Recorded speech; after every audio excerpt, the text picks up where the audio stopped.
Welcome to First Things First. I'm Jenna Wolf. That is the Hall of Famer Chris Carter. That is Nick Wright. Everything good, guys? All good. What a great show today. Absolutely. Big news out of Ohio State today. Big Ben might be worried about one of his receivers, and the Patriots got rid of another one of theirs. And that's where we begin this morning with the tools that Tom Brady doesn't have. The Patriots already paper thin at wide receiver, having released Jordan Matthews and Malcolm Mitchell, having Julian Edelman serving a 4-game suspension, and with Danny Amendola in Miami, they went and released receiver Kenny Britt yesterday. And in an effort to quell questions, Bill Belichick said he's not interested in Dez Bryant. All right, CC, what was your reaction to the Patriots releasing yet another receiver yesterday? I'm not surprised. I didn't think Kenny Britt, when he signed with the Patriots, that he was the type of Patriot player that could do that for a long time. Now, have the Patriots kind of coveted a big receiver? Yes, they have, ever since Randy Moss left. They've never been able to have a big physical guy. But if you look at Kenny Britt, what's his skill set compared to what do the Patriots want to do? No, you knew that this is not a long-term fit. Patriots receivers, what do they have to be? They have to be able to play multiple positions. They have to be able to learn basically kind of a new passing scheme week after week. So they have to be really smart. I'm not saying Kenny Britt is not a smart football player, but I'm just saying he's one-dimensional. He is your typical big X receiver, only plays to the boundary, doesn't go in motion. He's not fast enough to be a flanker. And the other thing, the reason why I didn't think he was a long-term fit was because he doesn't run with the football after the catch well. We know what New England likes to do. They like to be able to throw the ball around, but they love for a guy to be able to make that first person miss. Don't see that skill set, so not surprised that they, also with his hamstring, that they parted ways. But when they signed him at the end of last year, they knew he could only play the one position, the X position. They still decided, we'll bring him in, see if we can get anything out of him. The reason why that was an advantage, because he had all the OTAs, all the training camp, so he had a better chance of being able to do that. But most of that time, he's had a bad hamstring. No, but the reason I bring that up is the Pats just dismissed out of hand almost Dez Bryant. And I listen, a lot of the things you're saying Patriot receivers have to be able to do are things Dez is not known for doing. It's one of the reasons we have not connected Dez to the Pats throughout this entire process. Play multiple positions, nope. Be a guy that is considered a really smart football player. That at least wasn't his reputation in Dallas. But at some point, I would think you would say, okay, well, right now, Chris Hogan is our most accomplished receiver that is coming back to the team. Philip Dorsett, who was on the team week 1 of last year. He wasn't there for training camp, but they traded for him right before the season started. He had 18 catches. Danny Amendola for the season. Danny Amendola's gone. Cooks is gone. Edelman's gone for the first month.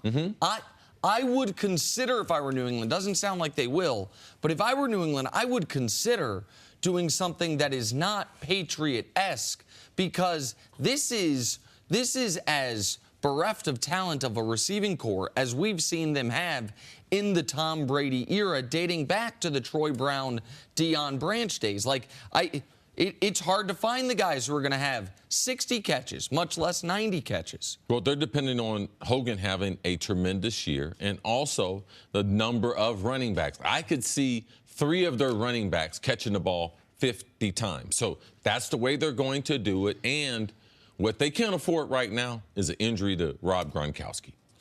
Because besides Brady and Belichick, Gronk is so valuable. And the one thing that New England will do as an offense, they will go through so many different formations. They're going to go a lot of motion. They're going to do a lot of shifting. You're not going to know where the guys are. So they're going to use a little hocus pocus, you know, to try to be successful, and especially to get through that first 4 games until they get Edelman back, Jenna. We talked earlier in the week about sort of how light that offensive line is right now and how they really need to shore that up. And today we're talking about how light that receiving core is and how they're going to need to do something. And yet if we fast forward to the very end, we're like, oh, but it's the Patriots. They're going to be okay with whatever personnel they put out there. At some point, you got to start worrying. Tom Brady has to throw the ball to someone. Tom Brady's going to need a little protection to be able to throw the ball to someone. At what point, guys, do we get to the place where we say that team needs a little bit of help now? I mean, I'm already there, and if they were in maybe any other division in the NFL, I would be greatly concerned, even with Brady, even with Belichick. But when you know, like, okay, so the first process for any NFL season, for any team that wants to win a Super Bowl, is win your division. We know they've done it. Teams have done it from the wild card, but it's so much harder. You have the extra playoff game. You're not going to play any home playoff games. So the first step is win your division. And I look at the Bills and their quarterback battles between A.J. McCarron and a raw rookie in Josh Allen. I look at the Jets. They're going to be starting Sam Darnold in Week 1. And I look at the Dolphins. They're going to be starting a quarterback in Tannehill who I didn't think was very good at his best, and he hasn't played football in over a year. Like, he's been on the Andrew Luck plan. We just haven't talked about it because it's Ryan Tannehill and the Dolphins. Like, so when you feel like their division is a given, and that means they don't really have to have things figured out till December, they're just in a more advantageous position than any other team in the league. Yeah, it's going to be – this is not the first time we've looked at New England and thought, Jenna, you know something? They need more talent. But, Nick, as you pointed out yesterday, I think, how many years in a row with 12 wins? Every year since 2010. 12 wins, not 10 wins, 12 wins. So it's not how are the Patriots going to score, how are the Patriots going to win? And they're going to do it, but a variety of different ways. But you can say that their confidence in Tom Brady, based on the people they have him playing with, they couldn't have more confidence in Tom Brady than this year, because they're going to need Tom at his absolute best to be able to play with this lack of a household name, lack of a dominant, a speed guy on the outside. Like, they do have a number one receiver in Gronk, so let's not forget that. I think because he's a tight end, people think, oh, you can't have a tight end that's number one receiver. Oh, yes, you can. And in New England, it's Rob Gronkowski. You made a good point yesterday that if teams are going to get to the Patriots, you want to get to them in September, in October, in November. Don't let them start to figure it out. You know, once they get September. Exactly, because once they get close to the end of winning this division, then they've sort of shored everything up. But looking at this receiving core, getting back to them releasing Kenny Britt, where do you think this receiving core ranks in terms of what Brady's had in the last couple of years? Well, they're not as talented. They're not as talented. They don't have a speed guy. Nick and I talk about all the time, if you have a wide receiving group, you like to be able to put together a basketball team. Well, they've had a dominant center, and that being Gronkowski. And they've allowed the running backs. But when you miss Deion Lewis, they do have James White there, and he's going to have a spectacular season. They drafted Sony Michel, but they don't have those wing players that we like to have. They don't have size on the outside. They got a bunch of just guys that would just be normal wide receivers unless they had if they didn't have this offense and that special quarterback running that offense. Well, and look at the playoffs last year. Let's just go to catches in the playoffs. Who led them? Danny Amendola. He doesn't play for them anymore. Second was Rob Gronkowski. You mentioned he's the key, and he was second in catches even though he had been injured during the playoffs. Third is Brandon Cooks. He doesn't play for them anymore. Fourth is Deion Lewis. He doesn't play for them anymore. Fifth was James White. He's a running back. Now we're down to Chris Hogan, sixth, 9 catches. And we're saying Chris Hogan is the guy. When we're talking Chris Hogan, Cordarrelle Patterson, who's a kick returner. Like, it will be another magic trick if the Patriots turn Cordarrelle Patterson into a wide receiver. He was drafted as one, with a kick returner being a bonus, but you don't take a kick returner in the first round like Minnesota did. He hasn't been able to be a wide receiver in this league. And now, I mean, because they're the Patriots, it's like, oh, they do have that 6th-round pick, Braxton Berrios. Maybe he'll be their Amendola. For no other team would we say their 6th-round undersized receiver, Braxton Berrios, could be a big contributor. But with the Pats, you think it's possible. Now, I could be wrong in this, but I believe that Belichick and Brady believe that they're going to turn Cordarrelle Patterson into something. Now, do I think that might be the reason why they didn't sign Dez? Is because they're already working with the guy who has been there all offseason? I could see that happening, because you can only have so many projects on your roster, but you can only have so many in so many rooms. You can't have 4 of your running backs to 2 of them to be projects. Like, only 1 of them can be a project. So I believe the Cordarrelle Patterson, that is a full-blown experiment. And to try to bring Dez into that, I believe that what they've seen in Cordero, that probably prevents them from signing him and probably some other things. And while we don't ever, obviously, you don't root for injury, and you almost don't even want to bake in injury for any player in this league, if we are going to project the season, and I just ask you, you have to be right. Will Rob Gronkowski play 16 games this year? You would say no. No. Well, if I said you have to be right, will he play 14 games this year? Probably not. You'd probably say no. If I say you have to be right, will he play at least 12? That's about the number you'd say, yeah. I feel comfortable that Gronk will, okay, like if I hope he plays 16. He's one of the most talented tight ends I've ever seen. But when you're saying the one guy they can't lose to an injury is a guy who seemingly every year you lose time due to injury, that's problematic. And if we don't have the bye week before Super Bowl 52, Gronk doesn't play.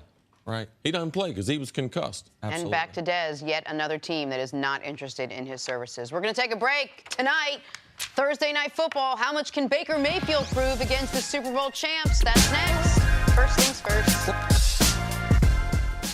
First Things First podcast is on the way, but first a quick word from Lightstream. If you're thinking about saving money this summer, why not start by paying less interest on your credit card balances? Refinance with a credit card consolidation loan from Lightstream. It's an easy way to save hundreds to thousands of dollars and lower your interest rate. Lightstream offers credit card consolidation loans from 5.89% APR with autopay. You could get your funds as soon as the day you apply. Lightstream believes that people with good credit deserve a great interest rate and no fees. So say goodbye to high-interest credit cards this summer and start saving with Lightstream. And get this. First Things First listeners can save even more with an additional interest rate discount on top of Lightstream's already low rates. The only way to get this discount is to go to lightstream.com/FTF. That's Lightstream, lightstream.com/FTF. Subject to credit approval. Rate includes a 0.5% auto pay discount. Terms and conditions apply, and offers are subject to change without notice. Visit lightstream.com for more information. You know that special feeling you get when that Fox NFL theme song comes on? Cue that song up. Cue it up. Oh, That's the one. Just get excited. Thursday Night Football tonight. Eagles and Browns. Preseason in parentheses, with coverage beginning at 8 Eastern. Baker Mayfield back on center stage. The rookie has yet to throw an interception in his first 33 preseason attempts. I'm getting excited. Nick Foles will be under center for the Eagles after the quarterback avoided a serious injury in last week's game. CC, how much of a measuring stick is this game for Cleveland against the Super Bowl champs tonight? Well, I think it's a great opportunity. You're talking about a lot of kids, young players within their first 4 years in the league. So I would say a lot of people think, well, what do the pros think in Cleveland? I said, man, it takes a long time for guys to start thinking about losing because they come from winning programs. It takes a long time. They just think it's either the organization, the coach, like eventually I'm going to win. Why? Because typically all of them have won. Last week's game, Philadelphia, they got dominated by New England. Philadelphia didn't necessarily have, after breaking training camp, the emphasis on trying to win that game. You could see the intensity. New England was playing at a different speed. We've had so many eyeballs on Cleveland in their preseason.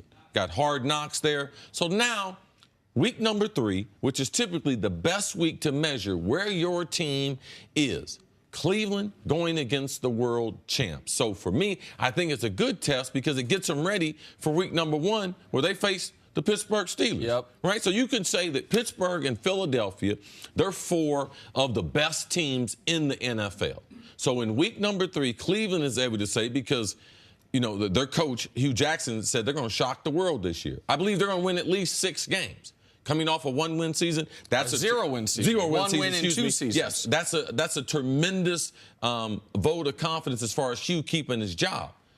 They got some good players. Philadelphia has better players. So they got some matchups in this game that we do want to see, but ultimately it's a matter of seeing Baker Mayfield, what he can do against a quality Philadelphia defense so that we can continue to watch the battle between Tyrod Taylor as their starting quarterback and the number 1 draft. And more on that quarterback battle in a moment. But as far as the talent goes, we saw Michael Kendricks on this past week's episode of Hard Knocks, who had been with Philly, say to that defensive room, there's more talent in this room than there was in last year's locker room. We just don't know how to win. Now, you can disagree about the talent thing. That's a guy pumping his current teammates up. I get it. But I also truly believe this Browns team is not, there is no such thing as a typical 0-16 team because we'd only seen it once before. It's not even your typical 1 or 2 win team. I watched the Browns a lot last year because they were a fun team to bet against given their quarterback situation. That was a 3 or 4 win team, a typical really bad team who had the worst quarterback play we've had in this league in a decade. And that's not an overstatement. I dug into the numbers last night. Not only did DeShone Kizer throw the most picks in the league by a wide margin, not only did he have the worst completion percentage in the league by a wide margin, he had the worst quarterback rating in the league since 2010, since Jimmy Clausen played a season for Carolina that led to them. Chuck and Jimmy Clausen. Right, that led to That's them. a name from the past. Right, drafting Cam Newton. How did they draft Cam Newton? Because they had the #1 overall pick as well, because their team, or their quarterback play was that bad.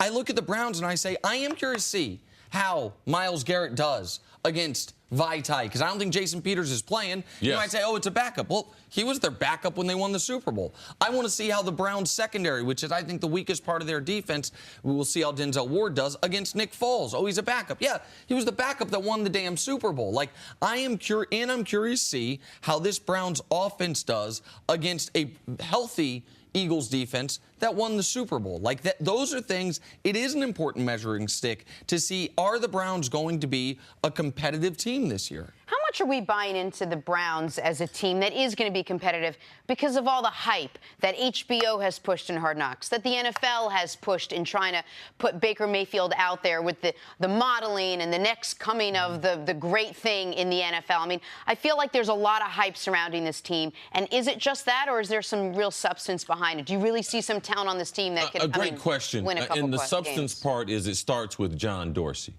If we just had Hugh Jackson there, I've been like, you know something, he's going to get swallowed up in the Cleveland swarm, which all the other coaches. He wouldn't be the first coach to be a good coach. Bill Belichick, it got him there. They are Eric Mangini. Yes, it's a tough place to get that culture changed around, and because of the ownership. But John Dorsey brings stability. Todd Haley, I'm a fan of. So you bring him alongside of Hugh Jackson with these couple quarterbacks that they have. Jarvis Landry, getting him on the roster, signing him to a huge $16 million contract.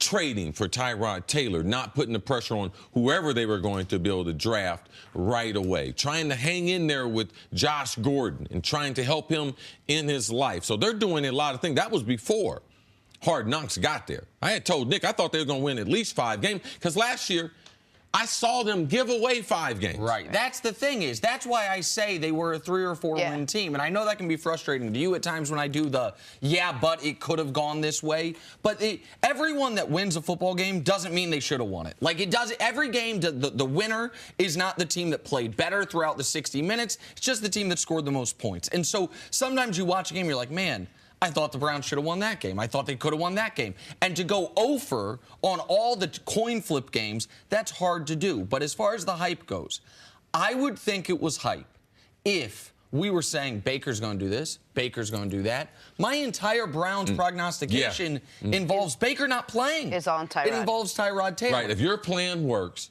he doesn't play this year. Exactly. If they are a 6-win team, if I'm right that they could be close to 8 wins, then Tyrod is the quarterback throughout the season. Maybe week 16, 17, it's a different story. But that's the other reason why that tonight's game's interesting. Baker's played really well. But the reason the Browns have been able to publicly and privately stick to the script is because Tyrod has yet to make a mistake this preseason. They haven't asked him to do a lot, but he's 75% completions, a 134 rating, hasn't thrown a pick, hasn't fumbled the football.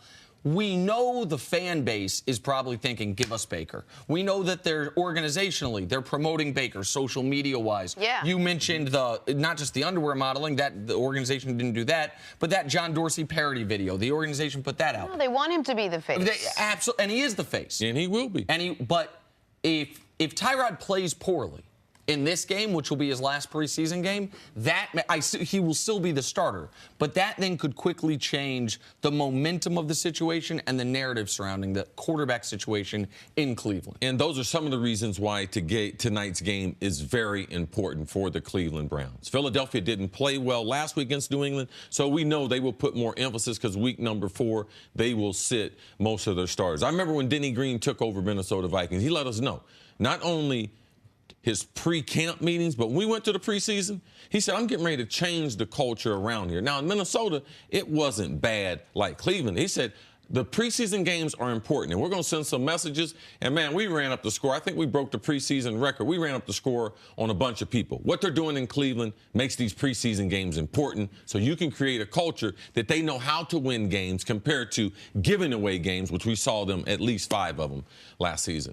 All right, let's take a break there. Coming up on the other side, are the Cowboys making a big mistake when it comes to Dak and Zeke?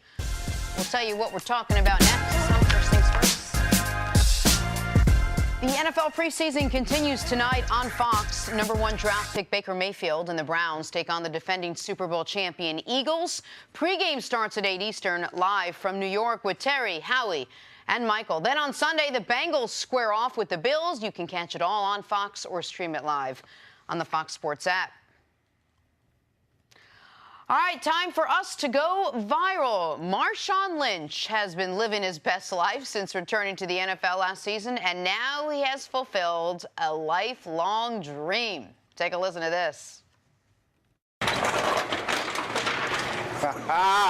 Look at that. Pack.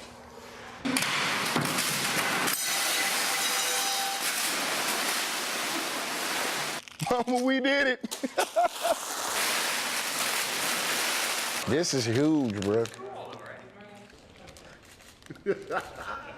My face is on this pack of Skittles. This is dope. Who's having a better life than Marshawn Lynch? He's so happy, honestly. Man. I love this guy. And I love the return of Marshawn Lynch because they didn't let him have too much fun. In Seattle. Yeah. The relationship with the media and all that. See, that's why all guys shouldn't do interviews. Just let them do themselves. I try to tell Roger Goodell and the people at the NFL office, man, just let them utilize their personality. Some of them don't have personality. He had one. Right. But that whole interview thing. He has to be comfortable. If he feels like he's allowed to be himself, you will get a better, more honest version of an athlete than we get from almost anybody. But that's not coming in the setting of both teams played hard. I'm here, so I just won't get fined. Also, 75% of the fun things we've done on the show is thanks in part to Marshawn Lynch. He's the best, man. Man, a big kid. People should know, if you're ever in Oakland and you see, just maybe driving through the hood, a red carpet and one of those velvet ropes in front of a Lamborghini, that's because when he's driving his Lamborghini in Oakland, when he parks it, he takes out a red carpet and a velvet rope and sets it there. I love this guy so much. He's the best. All right, time now for some stories to start your morning. Thunder forward Jeremy Grant is tired of people saying that Russell Westbrook isn't a good teammate. He called that narrative ignorant. He said, Russ is a great teammate and a great person, and players obviously want to play with him. All right, Nick, what do you make of Grant's comments about Russ? I absolutely love them, and I wish the media, sometimes the media is so arrogant that we just disregard what is a consensus amongst the guys who have played with Russ. Even Durant, through his burner account, said it was just KD and Russ. Like, who's the next teammate to say I hated playing with Russ will be the first. We know he's an inefficient player at times. We know sometimes he shoots the ball too much. But his teammates love him, and that has to matter. We go to the pros because they can add a perspective that we don't know anything about. Russ, the guys that play with him, they enjoy playing with him. He plays as hard as you would ever want a human being to play the game. I could play with Russ. And he's endlessly loyal, and his teammates appreciate that. Just change his wardrobe just a little bit. Moving on to the NFL, where one of the league's best defenses got even better. Vikings signed former Bengals safety George Iloka after Cincinnati cut him last week. Pro Football Focus ranked last year as Iloka's best season as he allowed just a 68.4 passer rating.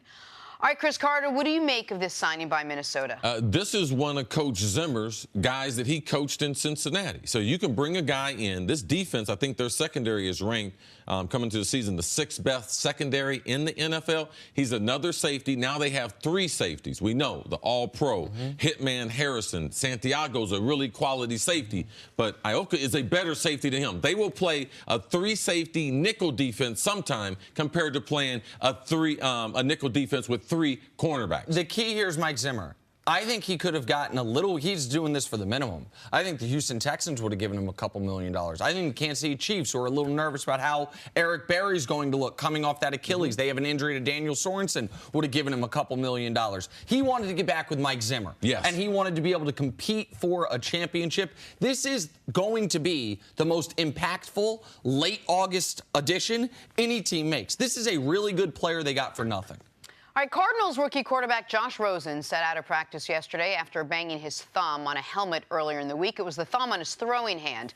The team is hopeful Rosen will play against the Cowboys on Sunday. See if Rosen can go. What do you want to see from the rookie in his 3rd preseason game? I want to see him continue to build on it. That's kind of been the theme for these other young quarterbacks in the 3rd preseason game. They're going to probably see a few more exotic defenses. But also, I believe things like this for younger players, Nick, it will help them moving forward in their career. That's what I was going to say, is that just like we said that Andrew Luck getting sacked by Suggs actually could have been a good thing because he dealt with it. Man, how many times in NFL seasons do you see a quarterback hit his thumb on a helmet, and it's not that he's got to play the next week. He got to play the next down. And so for Josh Rosen, he sat out practice, so he didn't have to do with it immediately. But he's going to be playing games at less than 100%. Yes. He's going to bang his hand on helmets. He's going to get sacked and have a sore elbow, and he's got to play through it. To be able to do it in a game that doesn't count as part of preseason, that's excellent experience. Remember last year we saw Brady play with the lacerated hand. Right. All right, the Cowboys have announced that Dak Prescott and Ezekiel Elliott won't be playing Arizona. Zeke hasn't played all preseason. Dak has played just 4 series in 2 games. But Jerry Jones noted the injuries to Zach Martin and Travis Frederick as reasons he doesn't want to put his 2 stars in harm's way. See, what do you make of the Cowboys' decision to sit Dak and Zeke? Yeah, there are times during the preseason where you have to adjust to what's happened. And we play a collision sport. And when you've lost 2 of your valuable assets on the offensive line, Jerry is doing the right thing, because it wouldn't be smart to put Dak in there with the offensive line with a couple replacements in there. We've seen Dak. He's played well enough. Now, yeah, would we like to see, and going to his 3rd year, for him to play the last 2 games, at least maybe a half, or a half in the 3rd game and a quarter in the 4th one? Yes, in a perfect situation. But we don't want that with replacements on the offensive line, because if they start the season without their quarterback, okay, if you're a real Dallas Cowboy fan, tell me who their backup quarterback is. I mean, I'll tell the audience. Cooper Rush. I mean, well it's done. that type of situation. He's not proven. If we talk about, man, the wide receivers, we're worried about them. You don't want to see no Cooper Rush in the game. The Cooper Rush, Cole Beasley combo, it belongs in the CFL, But not the bricks, NFL. Nick, the bricks. And so that's the key here, because in a perfect world, Dak is playing in the preseason, because getting on the same page as Allen Hurns, getting on the same page as Michael Gallup, the 3rd-round pick out of Colorado State, those would be valuable game reps, particularly in 3rd preseason game. But Travis Frederick's dealing with a real health issue we learned about yesterday. Zach Martin's dealing with the knee, so they're not going to be there. That's Dak's side of things. Zeke's side of things is, man, I would set the over-under at career carries in the preseason for Zeke moving forward at like 12. The rest of his career, until he is, if he's ever coming off a major injury, something like that. Like, star running backs in this league, once they are star running backs, are used sparingly in the preseason. We seen Todd Gurley this preseason. No. What are your great Emmitt Smith in the preseason memories? Nothing. Like, I mean, these guys, you only have so many carries in your body at that position, and you don't need. This is the one position, I won't say you don't need to practice. I know practice is important. But Zeke doesn't need to play in extra games to be Ezekiel Elliott at that position. Right, because the skills are so transferable. We always talk about, well, what position from college is the easiest to transfer over? It's running back, because of their instincts and their natural runners with the football. Also, NFL fans should know that if I want Zeke and Dak to get some work where I can control it, We could scrimmage in practice. Right. I can have a 20-play scrimmage in practice, tell everybody, listen, we're just not taking the quarterback down, and we're not tackling the running back. So you can get a lot of work that NFL fans don't see that you can get by going against your number one defense. We talk about Dallas, how good their defense is going to be this year. You can create a great matchup in a rarefied atmosphere where you can control it in practice. Will give them enough reps that Zeke's going to carry the ball at least 20 times week number one. And the reason why he'll be able to do that is the coaches will get him prepared there as we approach these last 2 weeks of the season where they will have ones-on-ones a lot in practice. So you're not that concerned, not about Zeke, but about Dak not playing in the next. I'm not concerned because it's the right decision based on where the team is right now. You're going to see some other starters be pulled from that lineup also. All right, moving on. After a 2-week investigation, Ohio State has suspended Urban Meyer for the first 3 games of this season. The investigation found that the Buckeyes head coach mishandled domestic assault allegations made against his former assistant, Zach Smith. The university also deemed that Meyer misrepresented his knowledge of the situation during Big Ten Media Day back in July. The embattled OSU coach met the media last night. Take a listen. I'm fully aware that I'm ultimately responsible for the situation that has harmed the university as a whole and our Department of Athletics and our football program. I want to apologize to Buckeye Nation. I followed my heart, not my head. I fell short in pursuing full information because at each juncture, I gave Zach Smith the benefit of the doubt. As I reflect my loyalty to his grandfather, Earl Bruce, who was my mentor and like a father to me, likely impacted how I treated Zach over the years. I did not know everything about Zach Smith, which was what Zach Smith was doing, and I'm pleased that the report made this very clear. I did a poor job at Media Day. It's a big reason why we're here today.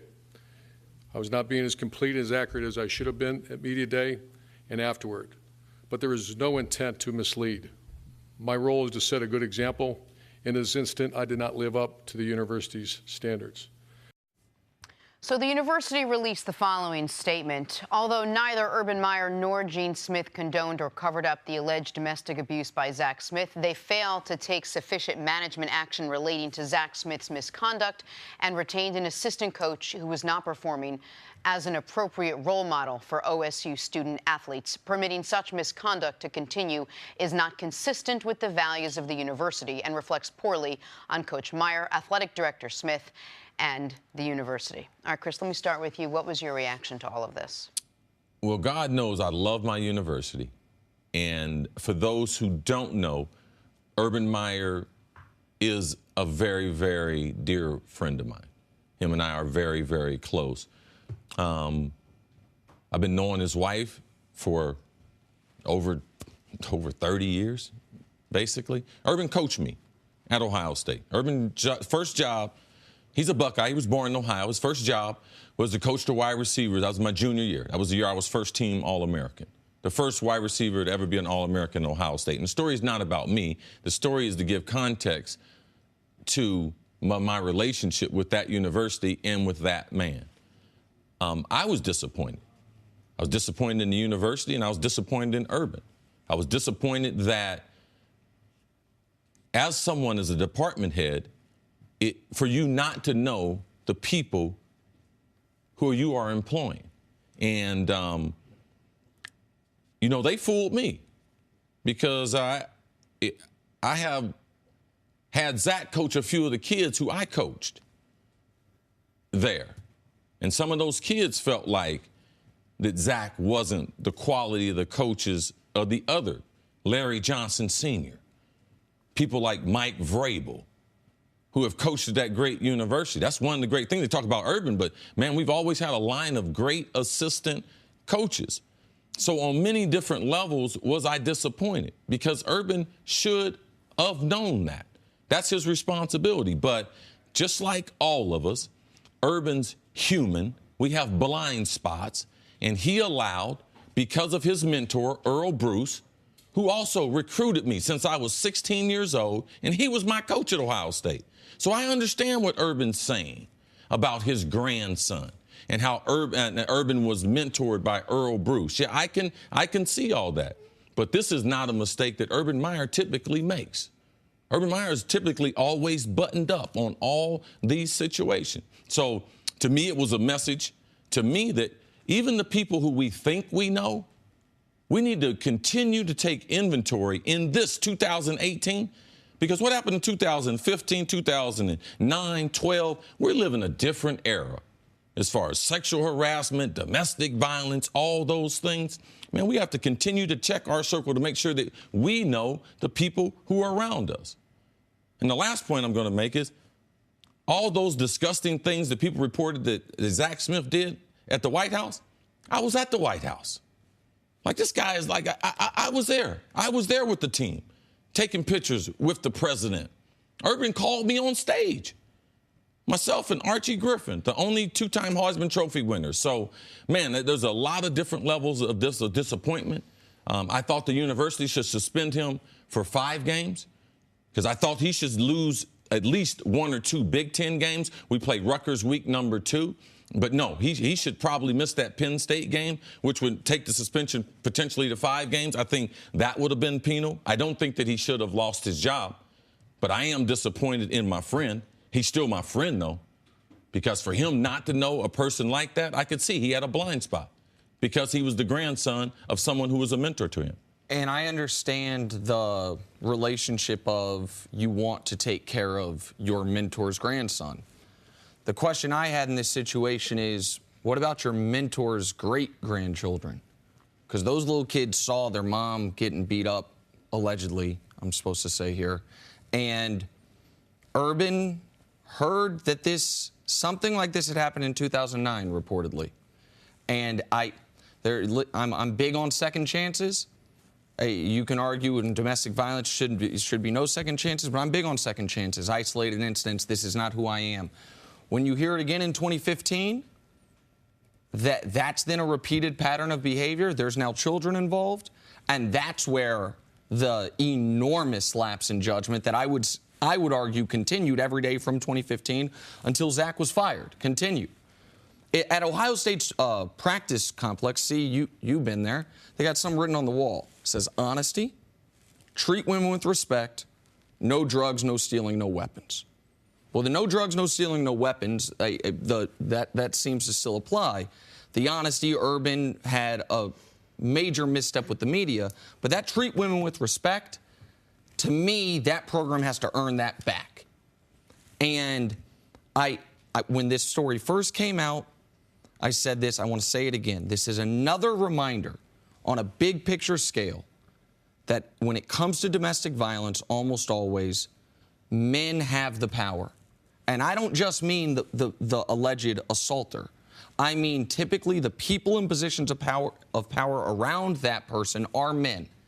And if any of those powerful men had stepped in at one point in time, maybe this woman's in better shape, maybe her children are in better shape, maybe everyone is in better shape.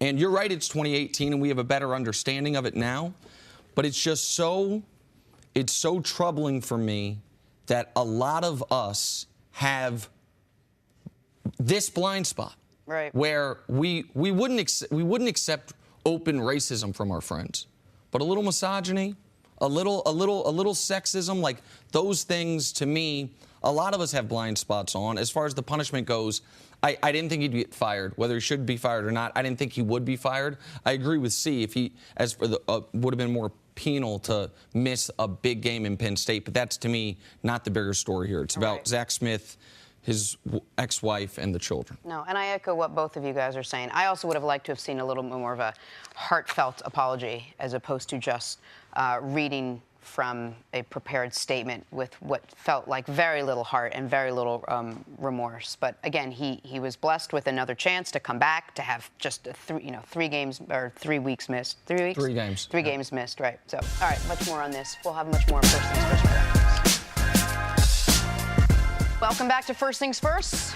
look who it is, Super Bowl champ Chris Canty. Hey, Chris, haven't seen you in a while. Thanks for being with us. Thanks for having me. Summer winding down, things are good? Summer winding down, things are not good because my Yankees took an L down in Miami, lost to one of the worst teams in baseball, but it is what it is.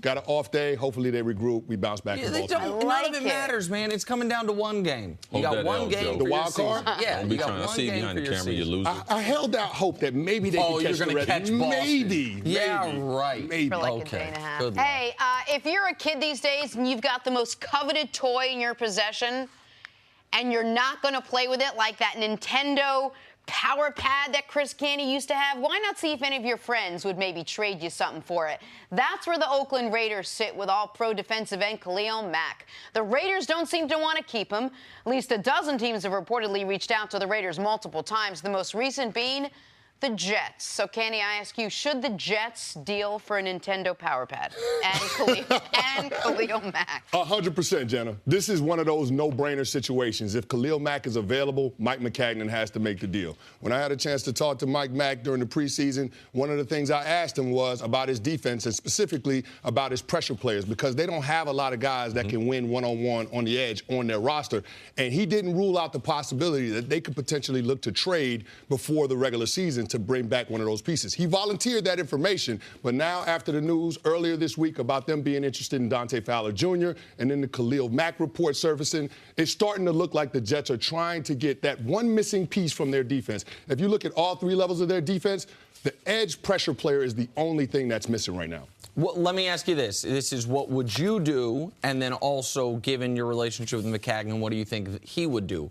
The Jets are not going to be good this year with or without Kahlil Mack. They're going to be drafting in the top 10 again, I would imagine.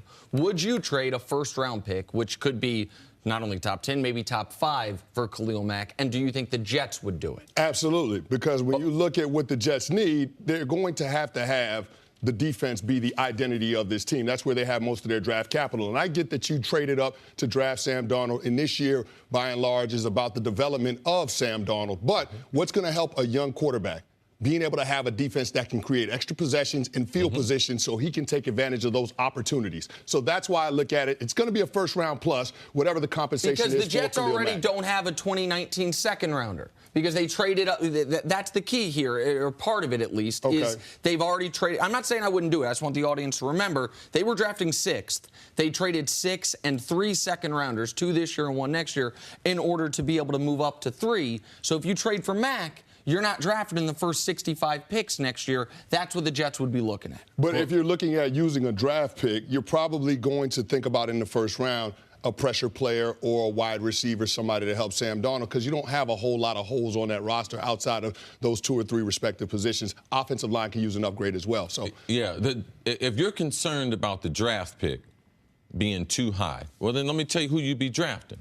You're going to be drafting either one of the 4 kids from Clemson, either Nicky Bosa at Ohio State, or big man Oliver at from Houston. University of Houston. Now, would you rather have them or Kahlil Mack, who also, sidebar, happens to be from University of Buffalo, which happens to be in New York? So you get the premier rusher, one of the premier rusher, compared to a hope and a prayer. Because out of all those players I mentioned, that's 6 defensive ends, or defensive tackles and ends, I can guarantee you 4 of them will not reach their potential.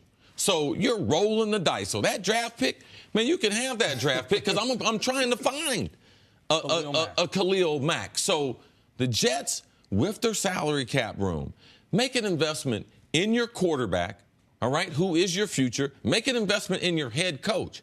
He did a remarkable job with those pieces that he's got. Man, give him a pass rush. He's a defensive specialist. As a coach, give him one of the premier pass rushers.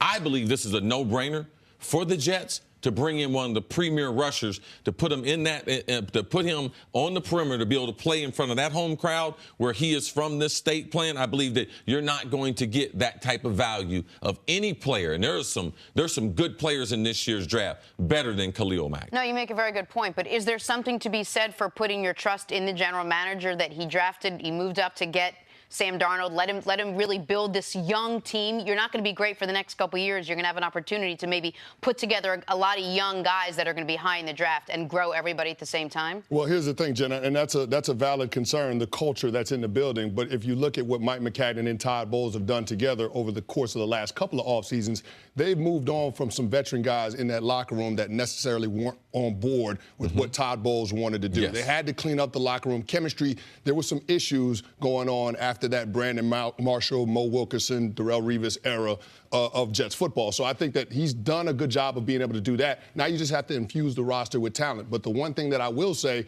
there's got to be some winning to support all of the slogans and the mantras that Todd Bowles and Mike McCagnon have been selling those guys. I mean, it's one thing to preach it during the offseason and during the preseason, but if you're going out there in the regular season and what the Todd Bowles and Mike McCagnon told you isn't working, you're not having success in the way of winning, then it's going to be a problem. So I think you've got to be able to go out there and get somebody like a Kahlil Mack that can be a difference maker for this team. Yeah, I support you. And there's no team, there's no franchise in any of the 4 major sports that can win a championship with all young players. It's nice to say, hey, we're going to groom all these players together, but you can't have that. You have to have different levels of productivity, and you have to have different levels of experience in the league, because if not, everyone's not going to gel together. You need some veteran players that are established, like Kahlil Mack, to bring some stability and leadership to that organization and locker room. And Mack is the perfect type of veteran, given your concerns, because he's 27 years old. He's entering year 5. If he were a 31-year-old pass rusher, then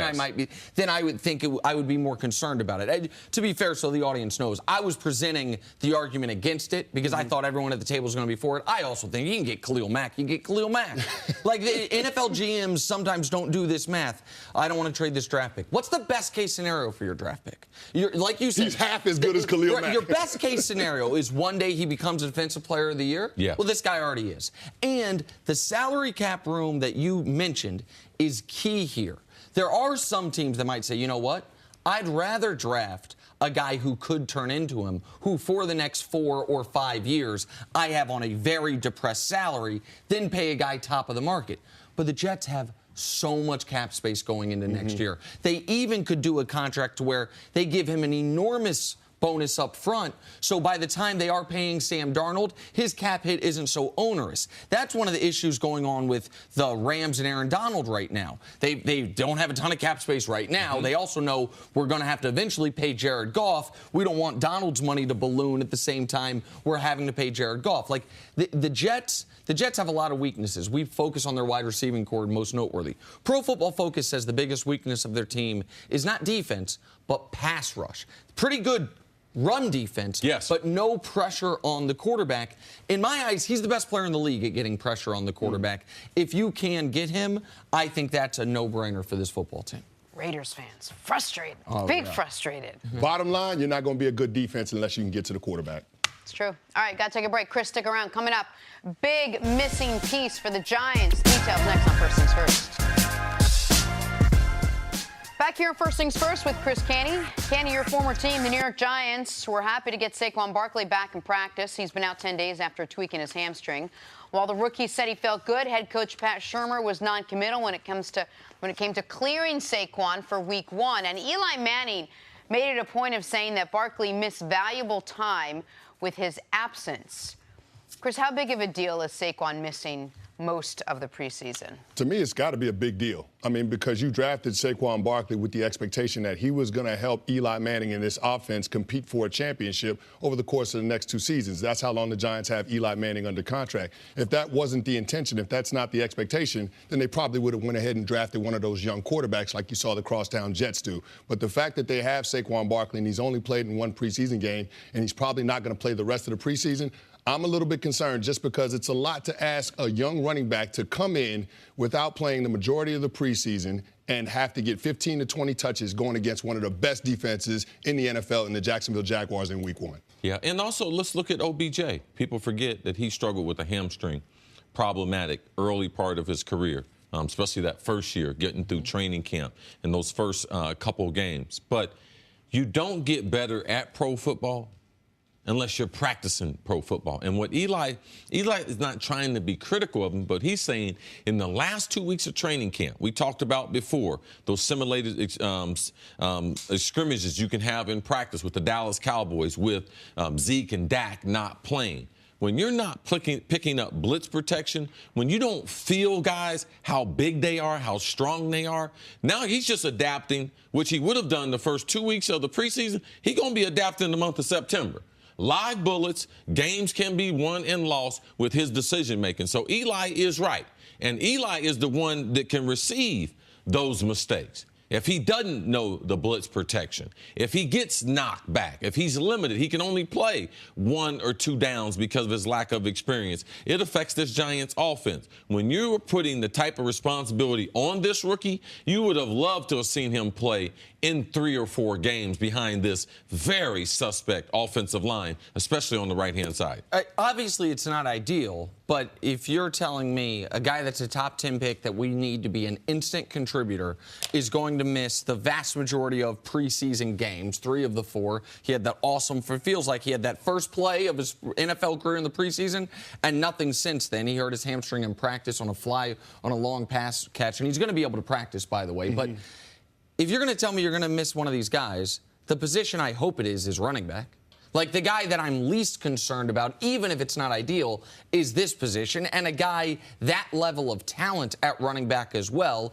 I mean, tell me if you guys think I'm wrong. Like, some of the blitz pickup stuff, some of the things he has to learn classroom-wise, he can still do that with live practice and in the meeting room rather than in the preseason. It is not the same. It is not the same getting on a whiteboard. We're going to draw this up compared to an NFL linebacker and the type of intensity that he's going to bring in those types of settings. So, no, this is not transferable. And he hadn't seen this. The running back thing that we say is transferable is everything they've seen since they were 8 years old. So they adjust to that. The blitz pickup and the passing game are the hardest parts. And the reason why I can't agree with you is, if this was Ezekiel Elliott, if this was a guy who was a workhorse in college, so what happens week number 1? We get the game. We're up by 4 points late in the game. He's got 15 touches. Can he take another 10 touches? They don't need him to. Yeah. But would you learn that in preseason? Because in preseason, they're not going to have him do that. He's been in his first NFL game, Nick. He has seen the wear and tear. We could see it. We can feel it. You know how many running backs they going to dress on game day? 3. At Penn State, you know how many running backs they got dressed? 10. I mean, it's just a total different game, and you need those reps to be able to adjust. It's fairly shocking, your first NFL game, and you realize it's 48 of us in uniforms? Wow, where'd the team go? We're used to in college dressing 120 at home, 60 on the road. Like, it's a big adjustment when you look around and see, man, there ain't no backups. Like, so those things that become the preseason can never be removed from the NFL if they want the product not to suffer severely. We have seen even with the practices, not the lack of two-a-days, the product already suffers early. And we will see a young player who didn't participate. He will also suffer, Chris. CC, is it fair to say that he's missed the majority of the preseason in terms of actually playing in games, that he's probably not going to be at his best in week 1 of the NFL season? It's impossible to say, because even if he's great in week number 1, how much better would he have been with some reps? My point exactly. I'm just saying, with everything that this Giants team is trying to do this season, Saquon Barkley is going to be a huge piece of that. Not just with the offense. The team's formula for success centers on Saquon Barkley being a running back that's capable of producing 1,500-plus yards from scrimmage, 12-plus touchdowns. If they don't get out to the kind of start that they need to, because Saquon Barkley is taking a little bit of time to adjust and get acclimated to regular season football because he didn't have a lot of preseason, that could put the Giants in a big spot. I mean, that could put them in a tough spot. But we have to assume there's going to be a little bit of that getting adjusted or acclimating to the NFL regardless. I think we have an idea just because of the guys we've seen the last couple of years, the Leonard Fournettes, Todd Gurley, Zeke. They came out and had fantastic rookie years.